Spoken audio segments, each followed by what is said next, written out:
Mesto Žilina práve v časoch klimatických zmien a dopadov toho, ako sa ľudstvo správa k svojmu životnému prostrediu, veľmi citlivo vníma celú túto problematiku a kladie veľký dôraz na to, v akom životnom prostredí v našom meste žijeme a ako udržateľný bude zabezpečený rozvoj nášho mesta aj v budúcnosti.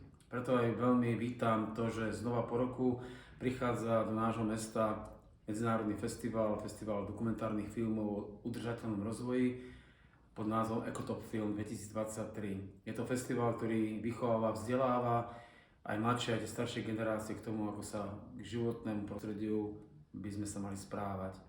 Program bude 6.12. začína tu na Mestskom úrade v priestoroch našej veľkej zasadačky a potom v poobednejších hodinách bude pokračovať vyhodnotením a prehliadkou tých víťazných filmov festivalu na staničke Záhriečie.